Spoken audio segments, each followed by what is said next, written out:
Bonjour, aujourd'hui j'aimerais parler de rêve.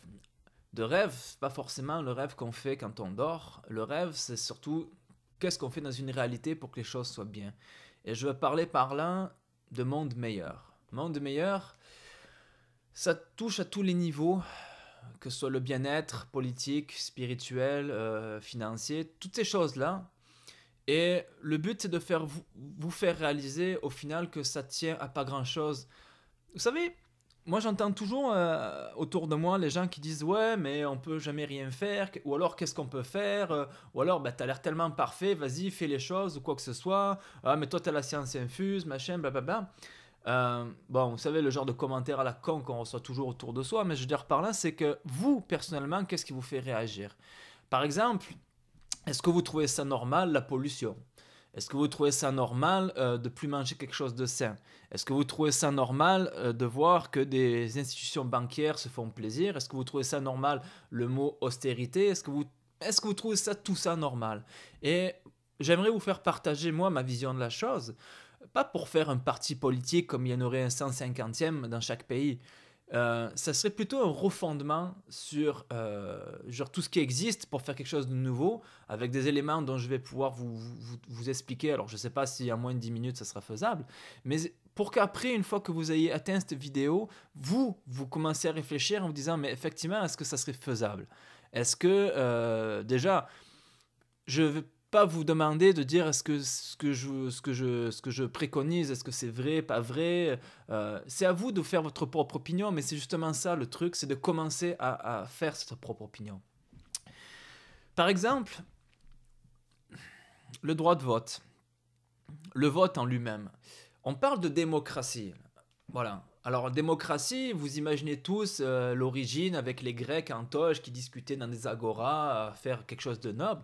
Aujourd'hui, la démocratie, c'est je protège mes amis banquiers pétroliers à détourner de l'argent en instaurant des taxes qui n'ont pas rapport et en faisant des prix bas au niveau commercial pour que la Chine puisse exporter et ainsi de suite. Et toutes ces choses-là, vous voyez, c'est régi comme si c'était un jeu d'échecs. C'est-à-dire que vous et moi, là, nous n'avons pas du tout la même comment euh, conscience de ce jeu-là. Il y a des gens qui sont tellement plus au-dessus de vous, qui jouent entre eux avec des petits pions. Tout ça pour, je dirais, la cinglerie du profit, mais c'est aussi l'orgueil.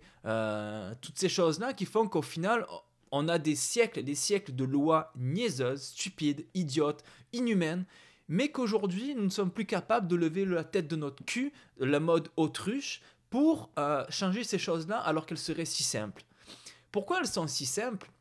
Tout simplement parce que c'est justement contraire à la démocratie. C'est-à-dire que démocratie, c'est le pouvoir par le peuple, et donc n'importe qui de façon totalement en recul neutre ne peut que constater que le peuple n'a rien à voir là-dedans. Le peuple est juste là pour voter une fois aux X années, quand ça lui chante, quand un référendum sur un truc stupide est mis en place ou quoi que ce soit. Mais le peuple, lui, ne sert que, en fait, à cracher de l'argent. Alors, il en gagne aussi, c'est sûr, mais quand il en gagne, c'est parce qu'il pourrait en gagner mieux ou différemment. Donc, c'est toutes ces choses-là qui font que voilà le rêve où je veux en venir. C'est au final, qu'est-ce qu'on pourrait faire pour changer? Alors, c'est vrai que c'est la manière d'y arriver qui pose problème. Parce que ce que je vais vous dire, par exemple, si jamais je vous dis qu'on reprend tout depuis le zéro et que tous, ensemble, on fait quelque chose et que vraiment on fait un modèle qui serait parfait, comment on arrive à ce zéro-là? Alors, certains diront, oui, ben, il suffit d'appuyer sur un bouton rouge, guerre nucléaire, tout ça, tout le monde disparaît, machin. Bon, là, effectivement, c'est le rêve du côté science-fiction. Et puis en plus, au niveau de l'écologie, si jamais un tel désastre se produit, il n'y aurait pas vraiment quelque chose qu'on puisse refaire. Les films à la Mad Max, là où à un moment donné, tout le monde se bat dans le désert, il y a un côté réalité, oui, par rapport au pétrole, les ressources naturelles, mais soyons logiques, si jamais un conflit nucléaire éclatait, pendant des milliers d'années, la Terre serait inhabitable pour toute source de vie. Voilà. La radioactivité, déjà, bon, puis ensuite la disparition totale de vie végétale, animale, à moins de se nourrir de cailloux, peut-être éventuellement, mais bon, donc soyons réalistes. Comment arriver à ce point zéro? Le point zéro, en fait, peut s'obtenir de plusieurs manières, mais comme l'histoire de l'humanité l'a montré, c'est souvent dans le sang, malheureusement, que cela se passe. Alors, je ne dis pas qu'il faut faire à chaque fois un conflit, des guerres, des choses comme ça. Je dis juste que malheureusement, c'est toujours la loi du plus fort qui s'implique. Mais il y a une option, je vous parle de Gandhi, par exemple. Prenez cet homme qui, à lui seul, en restant assis, j'exagère, mais c'est ça l'image, a réussi à faire reculer toute une puissance coloniale sur l'Inde. Vous imaginez, Gandhi, avant lui, il y a peut-être quoi, une dizaine d'hommes sur toute l'histoire de l'humanité où ça s'est passé comme ça. Bon, des fois, on ne l'a pas forcément entendu. Alors que les faits de guerre, tous les pays en ont. Mais on pourrait relater... des livres existent là-dessus, mais ce que je veux vous dire, c'est qu'au final, la voie de la sagesse a été très peu utilisée. La solidarité, la compréhension, tout ça, bon, l'entraide. Prenez par exemple ce qui s'est passé le 7 janvier 2015 en France. C'est vrai que 17 personnes ont été tuées sur le sol français. Mais arrêtons un petit peu d'être hypocrite. Combien de personnes sont tuées dans tous les pays pour le même motif? Et surtout même, des fois même contre des gens qui se battent eux pour la liberté. Donc, vous voyez, c'est ça qu'il faut voir. Là, dans la semaine qui a suivi, les massacres qui ont été perpétués au Congo, même sur tout le sol africain, je dirais, en Syrie, enfin, toutes ces choses-là font que, bon, 17 personnes, contrairement aux milliers qui se passent ailleurs, faut être un petit peu crédible à un moment donné. Bon, sauf qu'effectivement, comme là, c'est à la porte de chez vous et que c'est pas dans les pays du tiers-monde, on s'en fout. Non, une vie, c'est une vie. C'est-à-dire que même... On ne peut pas dire que la vie animale aussi soit moins importante, mais c'est ça le truc. C'est essayer de sortir la tête du cul, arrêter de faire l'autruche pour savoir justement dire ah ben là de toute façon ça ne nous concerne pas. Si ça vous concerne, vous allez voir pourquoi. Alors j'essaie de rester dans la phase de mon rêve entre guillemets de politique parfaite. Imaginez donc en fait qu'on prenne à partir de zéro. C'est-à-dire que d'un coup je vous donne ou la baguette magique de vous donner le pouvoir de faire une société parfaite. Vous allez me dire c'est utopiste, c'est rêveur, machin. Ben pas du tout. Parce que c'est quand on a justement l'espoir et le rêve qu'on peut se tenir à une ligne de conduite et un peu de discipline et qu'on peut justement, comme je fais présentement ou comme vous pouvez faire, parler autour de vous, voir que les choses sont faciles à réaliser. Mais évidemment, ça va prendre certaines conditions pour le faire. Et justement, c'est à nous de faire ces conditions-là. Comme je disais, cette partie d'échecs qui est jouée sur notre dos est faite pour un pourcentage insignifiant de personnes sur l'échelle de l'humanité. Insignifiante. C'est-à-dire que la majorité, le peuple, de tous les pays confondus, n'est qu'une masse à générer de l'argent pour le profit de quelques personnes. Ça, je ne vous l'apprends pas. Par contre, ces gens-là, s'ils avaient le réel pouvoir de s'offusquer, de savoir, de contredire, vous imaginez très bien que ce petit pourcentage infime qui nous dirige passerait à la trappe comme ça, en un clin d'œil. Et pourquoi cela ne se fait pas? Pourquoi, au final, vu que nous sommes si nombreux, nous ne pouvons pas nous-mêmes nous rebeller, nous indigner ou agir? Parce que, effectivement, il est mieux d'avoir un petit travail pour alimenter des corporations, il est mieux d'avoir des petites pensées, un petit confort. Vous voyez, juste le confort, avoir un lit, un toit, un peu de nourriture, ça suffit? Non. Parce que, comment dire, l'idée humaine à la base n'était pas là. Ce n'était pas ça du tout. Et je ne parle pas de religion, là, ce chose-là qui sert à dénaturer totalement le vrai message d'amour universel. C'est faux. À la base, l'humain était peut-être le plus intelligent sur la planète, mais il était là pour faire un certain équilibre entre toutes les espèces végétales et animales. C'est comme ça. L'humain a peut-être même été placé comme une expérience scientifique, on ne sait pas. Les origines de la vie sont un petit peu mystérieuses, mais la vie est un concept tellement complexe.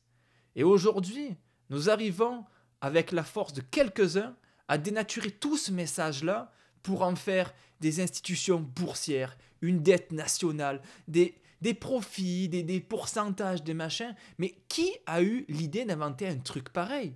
Et surtout, quels sont tous ces gens qui ont laissé faire ce truc-là? Alors, c'est pas forcément des gens qui conspirent dans un petit bunker caché, là, qui d'un coup disent « Ah tiens, on va inventer une nouvelle loi, machin ». La réalité est bien plus pire que ça. Vous savez, quand il y a des guerres, des conflits, des attentats, du terrorisme, tout ça, ça sert à alimenter encore ces choses-là. Et la seule chose que nous puissions vraiment faire, c'est de le savoir et de nous réveiller. Mais réveiller, c'est pas oh, je me lève le matin, qu'est-ce que je vais faire? Je vais aller au travail. Réveiller, c'est une conscience qu'il y a au fond de vous. Vous savez, si vous trouvez que les choses sont injustes, que ça vous donne un petit bourdon dans le ventre, et puis que vous avez des nausées, dire mais je peux pas laisser faire ça, que vous avez des fois des larmes parce que vous êtes sensible, parce que vous êtes humain. C'est toutes ces choses-là qui font que des fois vous vous dites mais c'est pas normal de laisser faire ça, c'est pas normal d'avoir des taxes qui sont inhumaines, c'est pas normal d'avoir de la répression quand on veut juste ouvrir les bras à son prochain, c'est pas normal de se prendre une balle parce qu'à un moment donné on a une idée différente de notre voisin. Tout ça, ce n'est pas normal. L'humain n'est pas ça, ne devrait pas être ça. Oui, on est avec des différences, il y a des différences de potentiel, on n'est pas des fois tous égaux. C'est ça le problème. C'est un fait, des fois, ce qu'on appelle le quotient intellectuel, pour certains, est différent. Mais c'est justement là qui fait notre force, c'est quand on s'entraide, quand on est noble à cause de ça. Grâce à ça, plutôt. Quand vous voyez un exemple, nous sommes dans un bâtiment de type appartement là, et on déteste nos voisins parce qu'ils pensent ça, ils pensent ci, l'autre il fait du bruit, machin, tout ça. Mais imaginez un conflit armé là, où on menace tout le bâtiment. Ben, en un instant, tous ces gens-là qui se détestaient ou s'haïssaient là, vont se fédérer. Et c'est là la richesse humaine. C'est-à-dire que devant la peur de disparaître, on trouve toute la beauté, la richesse. Et malheureusement, c'est devant un tel acte de disparition qu'on se révèle. Alors c'est là où je veux en venir, c'est parce que il suffit pas d'avoir peur pour voir son voisin différemment. Il suffit pas m'en d'haïr pour se rendre compte que les choses peuvent être belles. Seulement, ça prend aussi un petit peu d'anticipation, de se dire que des actes peuvent être évités quand on le sait, qu'on peut plus aimer facilement plutôt que de laisser des bêtises arriver. Et c'est ça où je vous dis, c'est facile de prendre à zéro.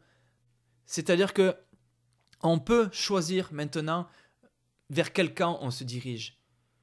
Alors, voilà le rêve que j'aimerais un petit peu vous faire partager. C'est tout ça.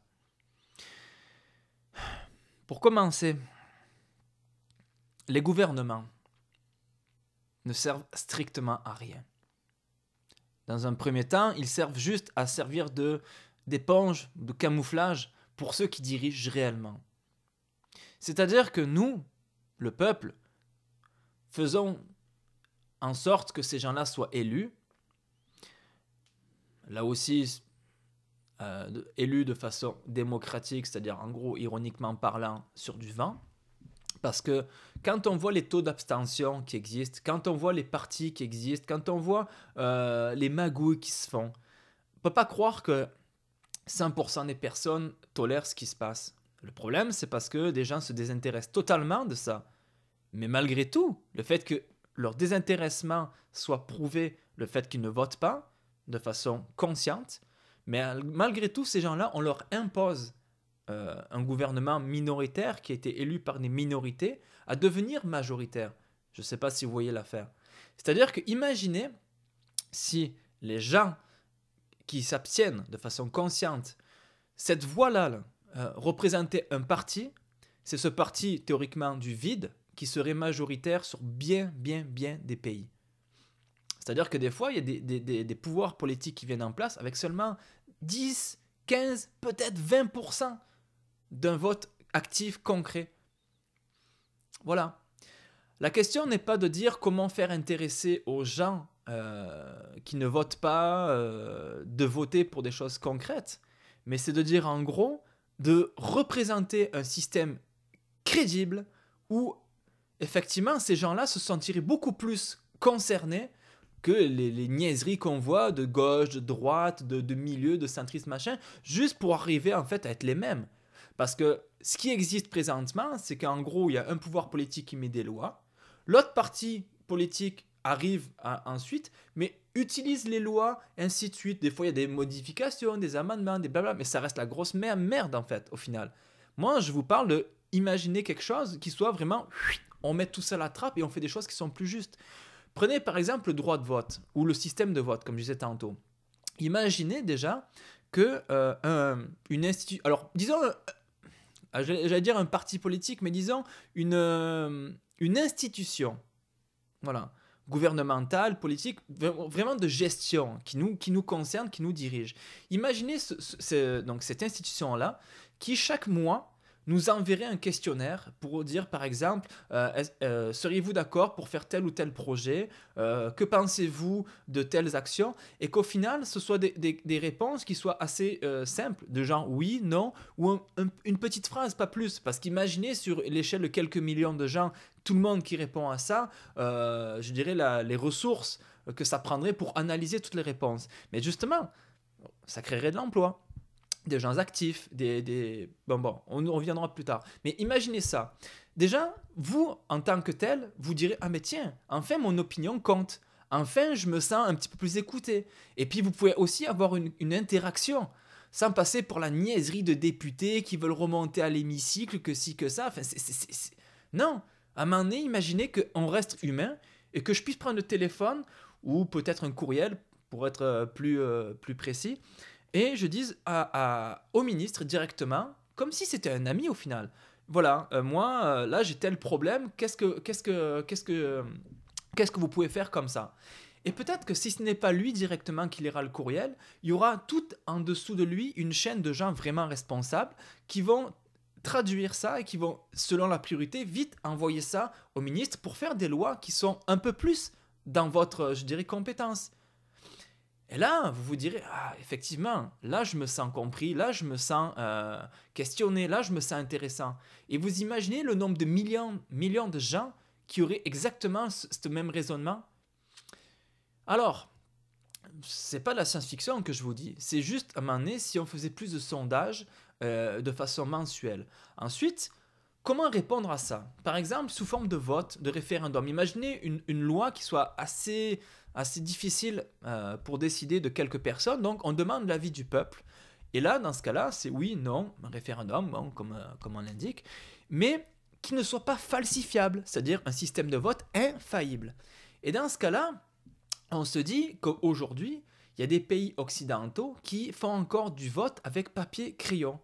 Alors, ça paraît une blague quand on sait que l'informatique aujourd'hui a des moyens très très très sophistiqués de faire des choses infalsifiables. Pourquoi on fait encore du papier et crayon? Ben, tout simplement, c'est parce que c'est très facilement détournable, donc c'est-à-dire manipulation de masse. Prenez simplement ce qui s'est passé par exemple en Écosse. Normalement, quand on fait un référendum d'une telle envergure, à savoir une séparation d'un pays pour faire une indépendance, on ne fait pas ça sur papier-crayon. Mais eux l'ont fait. Et toutes les fraudes qu'ils ont eues, ça dépasse largement l'entendement, ce qui fait qu'on pourrait même supposer qu'aujourd'hui, ça aurait été 75% de oui pour l'indépendance de l'Écosse. Voilà. Ça a été au final 49%. C'est très bizarre. Bon. Donc imaginez un système de vote infaillible. Alors je vous dis par exemple que l'État par exemple pourrait investir dans un petit boîtier qui se brancherait sur, mettons, sur quelque chose du USB par exemple, sur un ordinateur, avec, vous savez, comme dans les reconnaissances digitales. Les empreintes digitales, si vous voulez, c'est personnel à identique. À part les jumeaux, et encore même à ça, on pourrait faire une différence. C'est-à-dire que c'est strictement personnel. Imaginez que ce petit boîtier, quand vous puissiez appuyer dessus, c'est équivalent à donner votre code génétique. Et c'est-à-dire c'est infalsifiable dans ce sens où, même si c'est, je dirais, on peut avoir des virus ou quoi, le cryptage de cela prendrait... Enfin, alors c'est une idée, bien sûr. Mais là où je veux en venir, c'est parce que si vous appuyez sur ce petit boîtier, c'est votre droit de vote qui est infalsifiable. Et donc, dans ce cas-là, vous avez voté. Et vous pouvez même faire ça de chez vous. Plutôt que vous déplacer dans les centres à la con où, je comprends largement le monde qui n'a pas envie de venir. Ça se bouscule, c'est mal organisé, on attend, blablabla, on a de choses à faire. Là, vous imaginez, je vous fais les simulations de vote. J'appuie sur le petit bouton et je fais un clic pour dire exactement où va ma voix. Voilà. Ça a pris quoi? 5 secondes. Peut-être un courriel de confirmation ou quelque chose comme ça. Ça resterait anonyme si vous voulez. Mais donc ce système-là de vote ferait que de chez vous, où que vous soyez dans le monde, avec ce petit boîtier, voilà, vous pourriez être enfin reconnu. Bon, alors c'est pas un moyen de vous fliquer, c'est juste un moyen pour vous dire que la technologie ne doit pas être là pour vous pervertiser. Excusez, je ne suis pas sûr que le mot existe. où vous surveillez, mais c'est surtout pour vous rendre à vous, la technologie, le service qu'elle a le droit et surtout le devoir d'exercer. C'est-à-dire que, vous voyez, les téléphones, hein, quand on sort un nouveau téléphone, qu'on dit wow, c'est la révolution, au final, on n'a rien changé dedans. C'est juste qu'on fait des profits, mais ça, c'est autre chose. Bon. Mais je veux dire, imaginez ce petit boîtier, ce soit parti de vous intégralement, là, et voilà, vous n'utilisez que quand à un moment donné, vous avez le droit d'exercer votre devoir de démocratie. Je ne sais pas si vous voyez un petit peu le truc. Ça, c'est un exemple. Donc déjà, on révolutionnerait le système de vote et il n'y aurait pas de faille. Et personne ne pourrait dire, ah ben là, faut qu'on refasse les comptages, ça a été manipulé, il y a eu... Non, c'est impossible. Si on règle ça, on règle aussi le problème de la justice. La justice. Ça aussi, parlons-en. Qui a confiance aujourd'hui dans la justice ? Je parle vraiment honnête là, c'est-à-dire pas le jugement de quelqu'un qui a mané d'état d'ébriété, il est rentré dans un parc, là machin, il a cassé quelque chose, il va payer. Bon, je vous parle de justice d'exemple. Imaginez que nous avons la science pour faire révéler, et ça, d'ailleurs c'est un peu ignoble ce que je veux dire, mais c'est grâce, entre guillemets, à la guerre, quand vous savez les systèmes de torture pour faire parler les gens, qu'on invente des sérums... pour justement ne pas avoir l'inhibition justement du mensonge. Et donc, qu'on est obligé de dire la vérité. Mais si on pose des questions très simples, on peut arriver à des résultats très simples. Pas du genre, êtes-vous coupable ? Parce que des fois, il y a des affaires qui sont trop complexes. Mais avez-vous fait tels actes ? Avez-vous fait ça ? Étiez-vous dans cet état d'esprit ? Oui, non, voilà. Et ça, on a les moyens de le faire. Alors, imaginez-vous quand en fait, ce sont des hommes qui, en gros, juge d'autres hommes ou femmes. Genre l'humain juge l'humain, voilà. Eh bien, quand on a ce moyen-là de savoir si effectivement en face de nous, il y a quelqu'un de sincère qui dit la vérité et qu'on se refuse ce droit-là parce qu'on sait que derrière, il y a d'autres intérêts, ben pour moi, ça, ce n'est pas la justice. Alors, je ne veux pas dire que chaque fois, quelqu'un qui, à un moment donné, est louche, plus ou moins louche, doit se soumettre à ce test. Imaginez par exemple que la technologie nous permette maintenant, par exemple sur un scanner de couleur, parce que ça se fait, de voir que la personne ment ou ne ment pas. La pulsation cardiaque, enfin, toutes ces choses-là font qu'elles peuvent être observables et donc qu'il y ait mensonge ou pas. Première question, vous entrez dans un tribunal, voulez-vous être soumis à ce test-là pour savoir si vous êtes crédible ou pas ? Quelqu'un qui dit non, déjà rien que ça, là, c'est que tu n'as pas intérêt à dire la vérité, ou alors que tu mens, ou que tu es coupable, ou quoi que ce soit. Donc déjà, ça dégage la chose. C'est un peu comme une sorte de menace, mais si après les gens disent « Oui, j'ai rien à me reprocher, je sais que je suis innocent, je vais être soumis au test ». Là, déjà, c'est le tribunal qui va dire « Bon, on a affaire à quelque chose de sérieux ». Et là, toute la dimension de la justice prend son sens. Donc, c'est-à-dire quelque chose d'infaillible. Et... il faut aussi appliquer des lois qui soient justiciables pour tout le monde. Pas parce qu'on a un gros compte en banque qu'on peut se permettre d'être au-dessus. Pas parce qu'on n'a pas beaucoup d'argent qu'on veut intenter un procès à n'importe qui juste pour être célèbre. Ou comme, ah ben là j'ai mis un chien dans un micro-ondes, je savais pas que c'était dangereux, j'ai explosé, je vais faire un procès contre le fournisseur de micro-ondes et je gagne un procès de plusieurs millions. Non. Je suis au McDonald's. Ah ben là, j'ai glissé sur une frite qui était par terre, je suis tombé, je savais pas qu'une frite c'était glissant. C'est de l'humour, vous imaginez ? Non. Les gens ont vraiment intenté des procès pour ça. Et le pire, c'est qu'ils ont gagné. C'est pour ça que des fois, si vous prenez un petit peu là, de lire des étiquettes sur les recommandations, vous dites, mais qui est l'imbécile qui a eu l'idée de faire ça, ça, ça, ça, ça ? Pourquoi c'est marqué là-dessus ? Ça vient d'être tu l'idée de faire ça ? Ben oui. Il y a des gens qui l'ont fait avant ça. C'est pour ça qu'on met des petits trucs dessus. Alors, vous voyez, tout ça fait qu'en général, la justice, elle pourrait être largement plus noble que ce qu'elle a aujourd'hui. C'est-à-dire qu'elle n'est pas là pour servir des intérêts. Imaginez, par exemple, une réserve amérindienne au Brésil, qui est propriétaire, dans le sens, évidemment théorique, d'une immense terre verte, naturelle, qui respecte l'écologie, l'écosystème, et que d'un coup, une petite corporation, on va dire une grosse corporation là, qui a les moyens, décide de faire un gros terrain de golf, à côté un barrage, après un casino, toutes ces choses-là, et puis sans rien demander aux gens qui, eux, c'était leur terre ancestrale. Ces gens-là vont faire un procès, pour dire non, mais ces pauvres gens nous empêchent de faire un projet qui est bon pour l'économie, machin, gna gna. Mais qui en a à foutre de votre terrain de golf, de votre casino et de votre barrage? Vous détruisez la vie en faisant ça. Mais la vie, est-ce qu'elle se chiffre avec un billet de banque? Et là, le problème. Qui peut dire que, par exemple, cette tribu amérindienne vaut tant? Et puis qu'il suffit de dépenser tant pour l'acheter? Non. Mais il y a des gens qui sont prêts à se vendre pour ça. Des gens qui n'ont pas d'âme, qui n'ont pas de colonne, qui n'ont rien. Qui seraient même prêts à vendre leurs propres parents juste pour un petit billet de plus. C'est ça quand je vous dis qu'on n'est pas tous égaux. Mais la faute est aussi à tout ce qu'on peut imaginer de colonialisme, dans le sens où à un moment donné, quand on instaure une institution bancaire, comment faire, comme aux échecs, pour couler l'adversaire sans même qu'il se rende compte qu'il a le pouvoir de rivaliser? C'est ça aussi la stratégie. Et ce n'est pas une théorie de complot, c'est parce que des lois existent. Et ces gens-là qui font des corporations, là, qui veulent faire des barrages, des casinos, des machins, vous foutre dehors, comme par hasard, ces gens-là financent des partis politiques pour que les lois leur soient votées. Alors je ne sais pas si vous voyez un petit peu le truc, c'est-à-dire qu'en gros, moi imaginez que mon voisin m'emmerde au point que je veuille annexer la maison. Là. J'ai un chemin qui travaille au gouvernement, je dis regarde, je te propose un petit pourcentage si tu me fais cette loi-là pour dire que les nénias, les taux, les machins, puis que la loi est votée. L'autre à côté, il ne sait même pas ça, ce qui s'est passé. D'un coup, je vais arriver, bien pimpant, tout ça, avec mon petit complet cravate, avec le texte de loi, et dire, regarde, là, maintenant, tu es obligé de me vendre ton truc, même, pas me le vendre, me le donner, parce que j'ai fait la loi qui est là.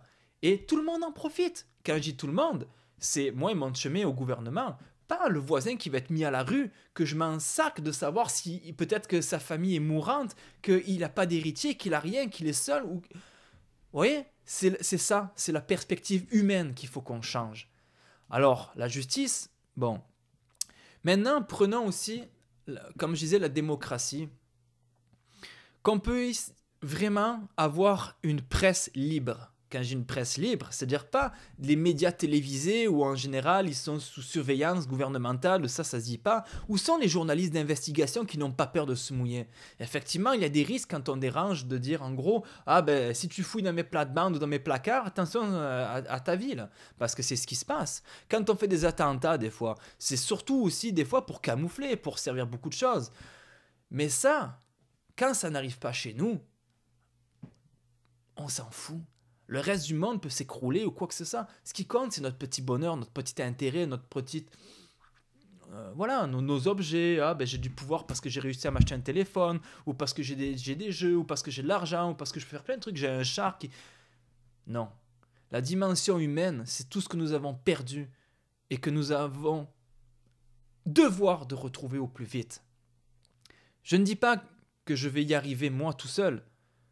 Parce que qui me dit, moi, que je veux refuser de payer des taxes, que je veux avoir un système idéal? Les gens qu'on dise qu'ils vivent en autarcie, qui pètent des coches, là, des burn-out ou quoi que ce soit, c'est peut-être des gens qui, eux, ont compris le sens humain. Et que vous ne le trouvez pas. Que vous ne pouvez le trouver. Peut-être que vous êtes plus conscient de dire, là, je vais réussir à économiser tant pour ma retraite, j'ai mis des RER de côté, tout ça, machin. Ça, c'est peut-être plus important pour vous que de savoir au contraire que tout le monde pourrait avoir quelque chose de parfait. C'est ça, ou l'égoïsme, l'hypocrisie. C'est bien beau de mettre des fois des petites pancartes de « Ah, je suis Charlie, je suis ci, je suis ça ». Mais au final, qu'est-ce que vous faites vous au quotidien pour changer les choses? Posez-vous un peu cette question. Qu'est-ce qu'on pourrait faire pour que l'homme soit meilleur? Qu'est-ce qu'on pourrait faire tous ensemble? Avoir un pouvoir énorme de dire en gros, on ne veut plus de ces corporations-là gouvernementales. Des républiques ou quoi que ce soit, on met ça dehors. Voyez l'Islande, ce qu'elle a fait. Elle a mis ses propres banquiers en prison pour avoir joué à un jeu qui ne les concernait pas. Parce que, voilà ce qui se passe. On parle de la dette, là. Je vais vous faire un petit topo là-dessus. Vous achetez une voiture à crédit. C'est votre dette. Parce que vous avez emprunté de l'argent à une banque. La banque vous demande un petit peu des intérêts. À la rigueur, ça peut paraître normal. Tout dépend le taux d'intérêt, puis les papiers qui sont signés. Oui, les petites lignes dans les contrats, des fois, là, qui peuvent amener de gros. Là, bon. Vous avez une dette personnelle, voilà. Mais quand on dit une dette nationale, d'où ça sort, ça? Et qui doit payer des fois des milliards qui sortent de nulle part?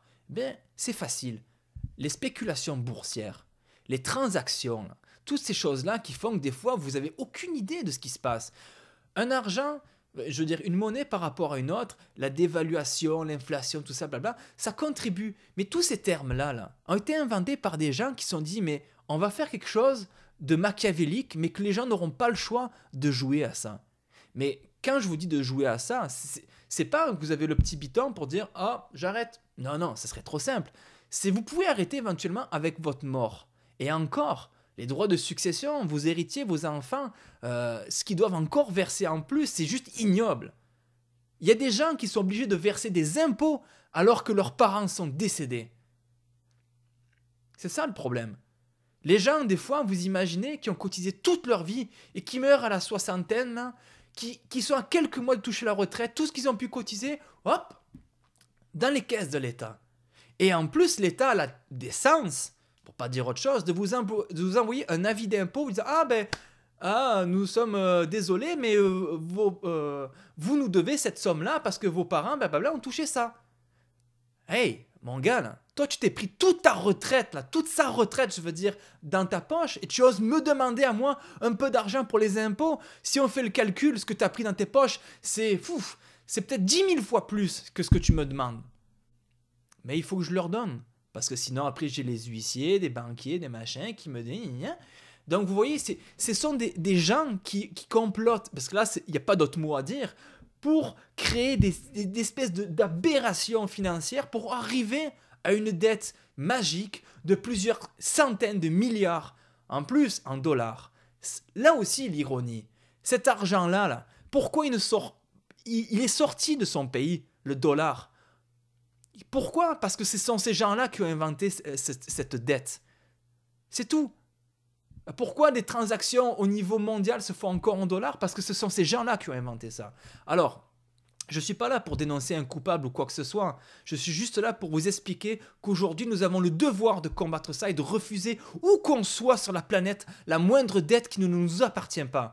Je vous parlais de votre auto tantôt, là. Ben, c'est ça. Moi, personnellement, je n'ai pas contracté une dette à un pays qui n'a rien à voir au fond et que je lui dois de l'argent. Non. C'est pas parce qu'une fois je suis allé faire le touriste à Cuba ou je ne sais où que j'ai dû des fois faire un change d'argent que je dois payer 1 milliard de dollars. Non.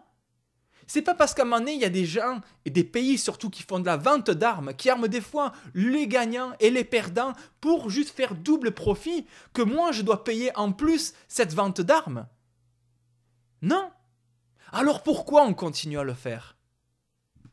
Vous avez peur de quoi?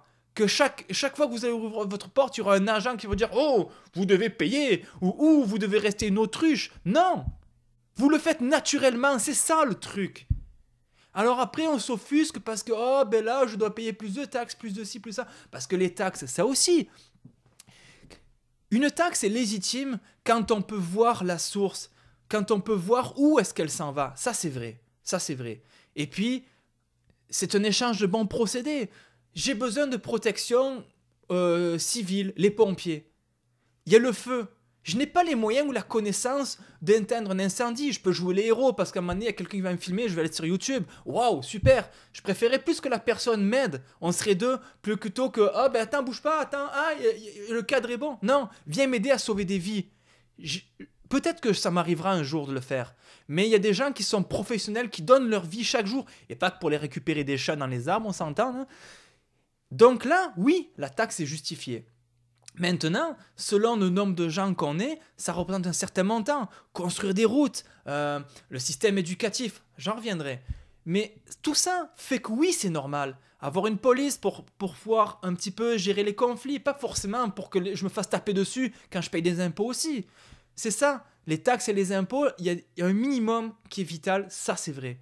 Maintenant, quand on voit, et je ne suis pas sûr exactement des chiffres, mais peut-être même la moitié sont faites pour alimenter les banques et donc cette dette fictive, ou alors tout simplement les compagnies pétrolières qui nous polluent, ils nous tuent. Ces gens-là, ces dirigeants-là sont coupables de crimes de guerre parce que quand on sait que nos actions là, de pétrolières tuent des gens, je ne parle pas de pollution, mais directement tuent des gens par des explosions, les empoisonnements, des cancers, toutes ces choses-là, c'est ni plus ni moins que du meurtre avec préméditation. Et je parlais de justice tantôt, mais si vous vous amusez à tuer quelqu'un de sang-froid avec préméditation, vous allez prendre le maximum. C'est la loi qui veut ça. Mais les pétrolières, elles ne jouent pas dans ce sens-là. Parce qu'elles sont amies avec les gens qui font les lois, donc amies avec les gens qui font la justice. L'ami de mon ami est mon ami. Vous voyez où ça mène? C'est ça le truc. Ces gens-là se protègent entre eux. Mais c'est une infime partie. Parce que malgré tout ça, là, il y a des gens. Des gens, c'est vous et moi. Avec un esprit un peu plus mal tourné. Ça, c'est vrai. Mais ces gens-là qui ont peut-être fait des études, ou alors juste être nés sous une belle étoile, de se dire... Ah ben voilà, j'hérite d'une famille qui est milliardaire, alors je vais continuer à offusquer là-dedans. Des sociétés secrètes, c'est pareil. Des gens qui ont inventé des concepts de comment ponctionner de l'argent. Mais la secte, les sectes, c'est pareil. Sauf que, la religion aussi à avoir là-dedans. Vous voyez, tous ces concepts-là, c'est là où j'en viens. C'est là où je me dis, reprendre tout à zéro. Et imaginez un gouvernement qui n'ait pas...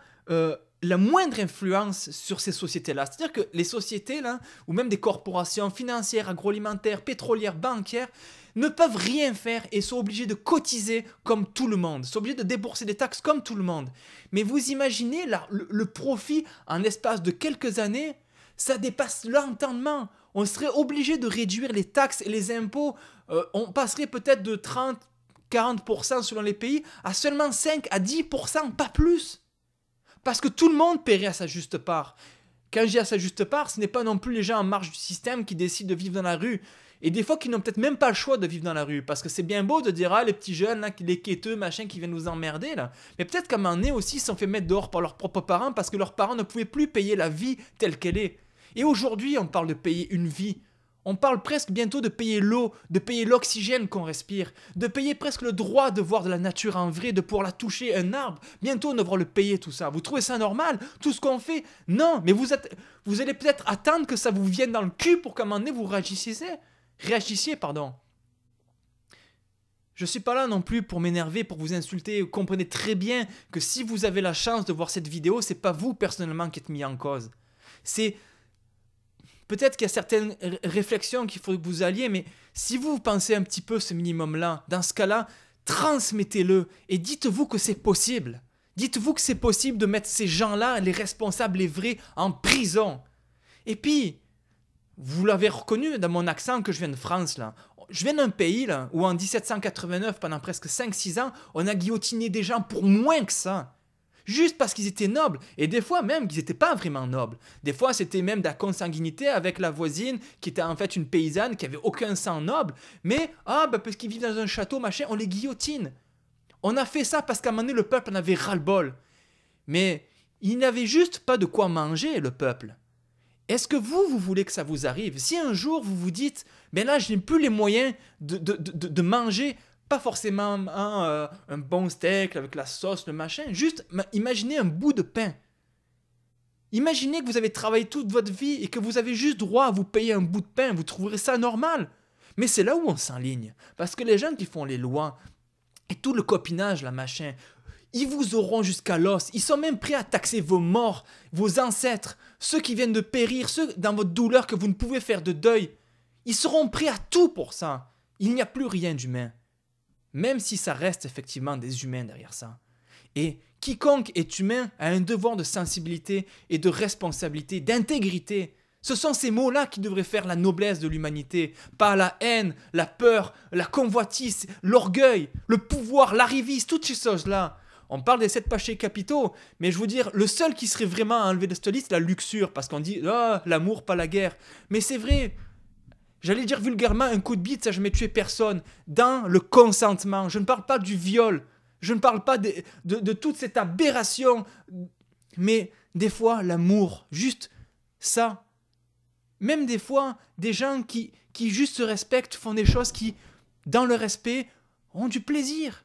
Voilà. Non, je condamne le viol et où qu'il soit, la pédophilie, toutes ces choses-là. Ça ne devrait même plus exister. Pourquoi ? Je parlais de religion, vous trouvez ça normal que quelque chose, parce qu'il n'y a pas d'autre mot, qui pendant 2000 ans prône la bêtise, le pouvoir, l'argent, soit aujourd'hui capable de violer ses propres enfants juste parce qu'ils n'ont pas le droit de mariage. Au passage, Jésus était marié et a eu des enfants. Alors, sur qui vous vous basez? L'islam, c'est pareil. Quand on voit la condition de la femme, vous trouvez ça normal? Qu'on soit obligé encore d'avoir une loi qui dise qu'une femme a le droit d'être lapidée à coups de pierre. Mais où est-ce qu'on va? Les juifs, c'est pareil. Il n'y a aucune religion qui vaut le coup aujourd'hui. Ça devrait être plus. Pourtant, ça a encore des sphères dans l'État, ça a encore des sphères dans les gouvernements, ça a encore des sphères dans les lois. Et évidemment, quand vous payez, il y a toujours quelque chose qui vient dans ses poches à eux. Alors c'est ça que je vous dis, faire table rase et de partir à zéro. Si vous avez la conviction d'un petit peu de justice, de choses vraies, vous devez d'agir.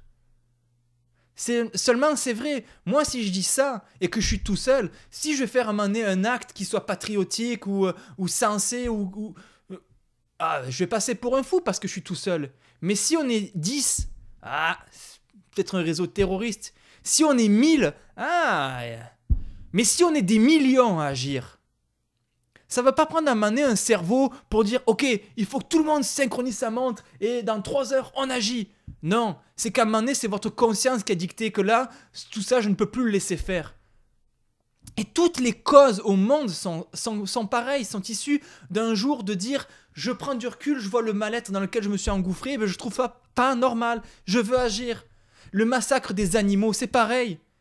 On n'a pas besoin d'avoir des vêtements de fourrure, on n'a pas besoin d'avoir des milliers de phoques qui sont massacrés juste pour le plaisir. On n'a pas besoin d'élevage intensif de viande pour que seulement 10% de tout cet abattage-là soit réellement mangé. C'est sûr que le reste, ça sert pour nourrir les croquettes de chiens et de chats pour Médor et Mimi, là. Mais le chat et le chien, à la base, là, ils n'avaient pas besoin de l'humain pour vivre. On en a fait des abrutis à faire des publicités à la con avec un petit chien qui va se frotter sur la jambe de sa maîtresse pour avoir une caresse, puis ensuite avoir sa pâtée. La publicité aussi, parlons-en. Mais tout ce système de consommation, tout ça, mais ouvrez les yeux. C'est là où on s'enligne bientôt. Quand, en fait, rien que le droit de vie, on va devoir payer pour avoir un enfant. C'est sûr qu'il y aurait des gens, je pense que le droit d'avortement serait peut-être une obligation aussi. Peut-être que certains diront ça pareil de mes parents qu'ils auraient dû aussi. Mais à un moment donné, je vous demande de réfléchir. On peut faire quelque chose de juste. On doit faire quelque chose de juste. Cette vidéo n'est pas dédiée pour faire un coup de gueule comme j'aimerais que les gens le croient. Non. J'aimerais peut-être avoir des témoignages, me dire « Oui, je pense pareil ». Et où qu'on soit dans la planète, on puisse dire « Oui, mais nous pouvons agir ». Et de ne pas avoir peur de la menace, de se dire que, vous voyez, à un moment donné, il y a des institutions qui sont prêtes à payer des mercenaires. Oui, parce que l'argent aussi sert à ça des fois. Créer des conflits armés. Et des fois, quand c'est juste l'armée régulière qui fait ça, on trouve ça normal. On appelle ça diplomatie internationale. Non, c'est juste parce qu'il y a des intérêts derrière. L'ONU, elle sert à rien. L'OTAN ne sert à rien. Tous ces organismes qui servent à quelque chose, au final, à rien. Car si ce n'est pas pour faire la paix universelle, ça ne sert à rien. À quoi ça sert de fédérer des armées s'ils n'ont aucun pouvoir? À quoi ça sert d'avoir des armées si on laisse les vrais criminels faire? Parce que c'est drôle. Je parle de l'ONU. Les 5, 6 ou même les 8 plus grandes puissances mondiales sont celles qui vendent le plus d'armes au monde. Celles qui font partie du Conseil de sécurité sont celles qui exportent le plus d'armes pour faire des conflits. D'ailleurs, les politiques-là de ces pays-là sont de faire des armes. Si elles n'en font pas, elles s'écroulent. Donc, ils ont tout intérêt à vendre des armes. Et donc, à créer des conflits armés. Et donc, même à inventer des prétextes. Quoi de mieux d'utiliser la religion pour ça? Vous voyez? Je n'invente rien. C'est parce qu'à un moment donné, il suffit, avec votre souris, de cliquer un peu partout sur Internet. Parce qu'on a encore ce pouvoir-là. Et Internet, ça va être la prochaine étape de fermeture. Car avant que Internet existe, comment on faisait pour communiquer? On avait des journaux, on avait de la presse, on avait de la radio. Avant ça, qu'est-ce qu'on avait? des colporteurs, des gens qui racontent des histoires, des gens qui peuvent au final manipuler de façon énorme et facile. Aujourd'hui, c'est beaucoup plus difficile. Bien que, pour une information donnée, on a la désinformation de suite qui apparaît. Comment faire son choix là-dedans? C'est facile. Prenez le temps de voir. Avec votre souris, vous avez le pouvoir. Ça, c'est un luxe que nous avons. Et imaginez encore qu'un certains pays n'ont même pas accès à Internet. Dans des pays qui se disent dictature, vous imaginez, on a ce luxe. Donc, on a le devoir d'être au courant. On a le devoir de changer les choses. Et on a le devoir, en tant qu'être humain, de prendre le faible pour l'amener à notre niveau. Ni plus haut, ni plus bas, à notre niveau. Et en cela, nous serons des hommes égaux. Il y a des gens qui naissent avec des handicaps, des gens qui naissent avec des maladies, il y a des gens qui naissent avec des fois des incapacités intellectuelles. C'est normal. Dans la nature aussi, vous voyez des petits animaux, je veux dire par exemple, dans les mêmes classes d'animaux, il y en a qui sont plus petits, plus gros, plus... C'est normal. Nous sommes différents. À nous de trouver cette richesse dans la différence culturelle, effectivement. Mais pas dans la différence d'un compte en banque. Vous voyez? Et là, c'est là où j'en viens de rendre la noblesse au fait de dire que nous sommes égaux. Pas dans le sens où à un moment donné, on est égaux dans un pays mais qu'on laisse les autres crever. Parce que nous sommes citoyens d'une planète avant tout. Nous avons des langues différentes, nous avons des cultures différentes. Ça, c'est une richesse. Mais en soi, nous sommes tous des êtres humains. Qu'on le veuille ou non, qu'on soit différent de peau, on s'en fout, nous sommes des êtres humains. C'est ça qu'il faut garder en espoir. Je poursuis ce rêve en disant que l'éducation a son travail à faire. Quand l'éducation aujourd'hui est au service du gouvernement pour faire des abrutis, il n'y a pas de quoi s'étonner que des profs désespèrent de voir ce que les jeunes deviennent. Quand on apprend aux jeunes d'être de bons consommateurs, d'être ignorants sur la vie, de ne pas respecter la nature, de ne pas respecter son prochain. Parce que aujourd'hui, prenez un jeune qui découvre Internet, parce qu'il n'y a pas que des bons côtés dans Internet, soyons clairs. Quand il a accès à la mauvaise information, de la violence, la mauvaise utilisation de l'amour, pour ne pas dire autre chose. Quand un jeune de 4 ans même a accès à ça, quand vous donnez un cellulaire capable d'aller sur Internet à un enfant de 7-8 ans juste pour lui faire plaisir, mais vous vous rendez compte du cadeau empoisonné que vous lui faites? Parce que vous croyez après ça que vous allez avoir le contrôle sur la pensée de vos enfants, que vous allez avoir l'amour nécessaire pour enseigner. Et puis en plus, vu le temps que vous passez dans votre entreprise pour générer le peu de profit que vous allez dépenser dans les taxes à la con, vous imaginez le peu de temps que vous allez passer vraiment avec votre enfant? Le temps qu'il va passer à l'école, c'est dans ce cas-là plus important que même avec vous. Et vous voyez ce que vous apprenez à l'école? C'est bien des fois d'apprendre Pythagore, d'apprendre des mathématiques, d'apprendre ci. Mais où est-ce qu'on apprend le sens de la vie aujourd'hui? Où est-ce qu'on apprend à respecter l'animal? Où est-ce qu'on apprend à respecter l'environnement? Où est-ce qu'on apprend à s'alimenter normalement? Où est-ce qu'on apprend à être digne? Où est-ce qu'on apprend la solidarité? Si ce n'est plus dans une école, le mot école est l'enseignement. Il y a des parents qui sont capables de faire cela parce qu'ils aiment leurs enfants et qui trouveront le temps d'aimer leurs enfants et de faire ça.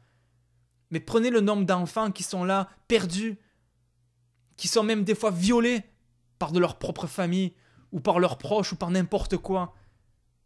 Vous voyez tous ces nombres d'orphelins qui n'ont peut-être pas une seconde chance. Vous voyez les peuples amérindiens qui sont assimilés de façon violente pour que eux-mêmes ne puissent même plus s'éduquer. C'est ça qu'il faut faire. C'est rendre aussi la noblesse au système éducatif. Il y a des gens qui sont capables d'enseigner. On n'est plus obligé d'enseigner l'argent, le monnaie. Mais même à ça, si on enseignait la vérité de notre monde aujourd'hui, au lieu de faire des élites là, qui se chamaillent pour une histoire de notes, là, juste pour être meilleur, pour pouvoir crosser son voisin, c'est pas ça l'éducation. L'éducation, oui, c'est parce qu'il nous faut des avocats, des médecins, des des flics, mais on n'apprend pas l'intégrité, on n'apprend pas de dire, voilà, quelle est la cause. Aujourd'hui, même moi, dans ma génération, on me disait, ah, mais ce serait bien que tu fasses tel ou tel métier parce que ça rapporte de l'argent. Mais pas parce que moi, j'en ai besoin, pas parce que moi, j'ai ma conviction. Aujourd'hui, quand on dit à un jeune, ah, ben, tu es bon à rien parce que tu sais rien faire à part du dessin ou de la mécanique, encourageons-le plutôt. Si tu es doué là-dedans, fais-le. Fais ça. Et peut-être qu'il se cultivera de façon générale sur d'autres choses, la philosophie, les choses là. Oui, mais valorisons l'être humain pour ce qu'il est et pour ce qu'il doit être. Non pas parce qu'on en a besoin. Oh, on veut des agents pétroliers, on veut des huissiers, on veut des politiciens. Vous imaginez que ces gens-là apprennent d'abord comment mentir, comment récolter des taxes, comment se comporter devant une télévision? La langue de bois. Mais ces gens-là ont inventé l'arbre avant même d'avoir la langue de bois. Imaginez-vous.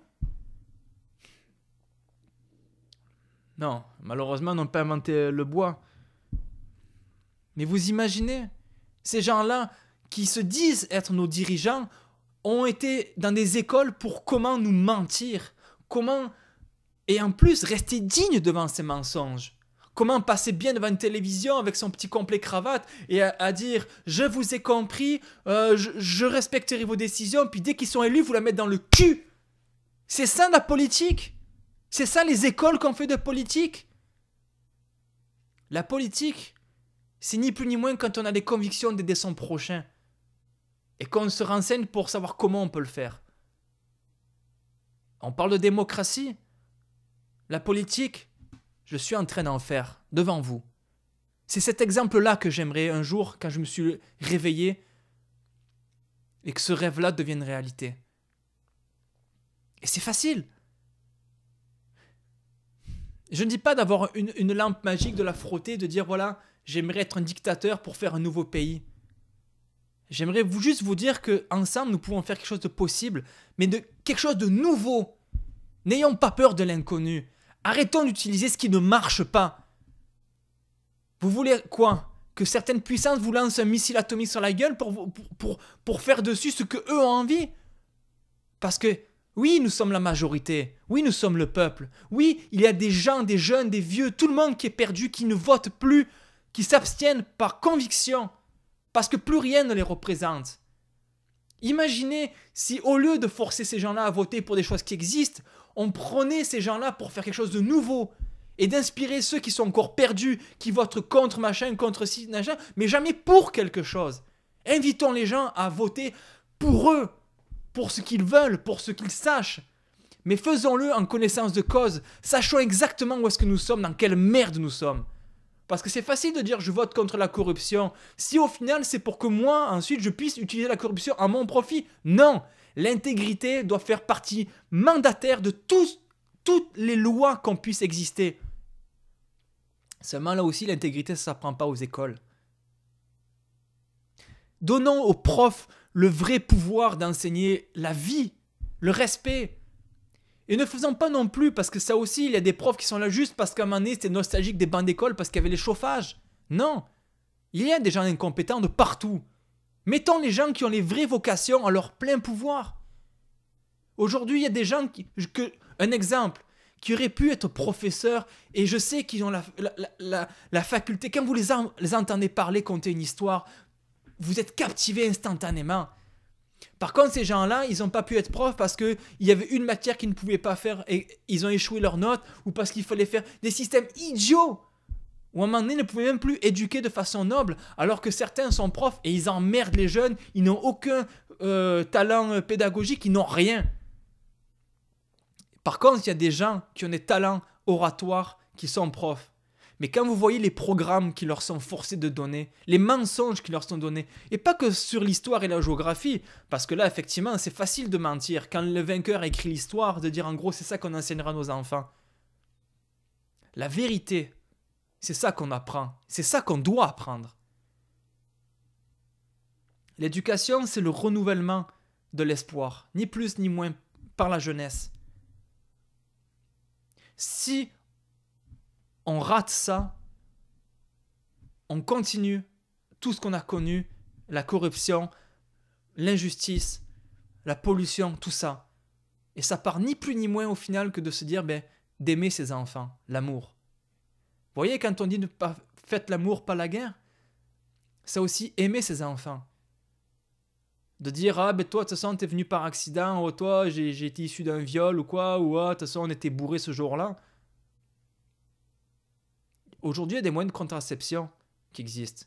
Le droit d'avortement chez la femme est un devoir, quand on sait ce qu'on fait à l'humanité. Surtout si elle ne l'a pas voulu non plus.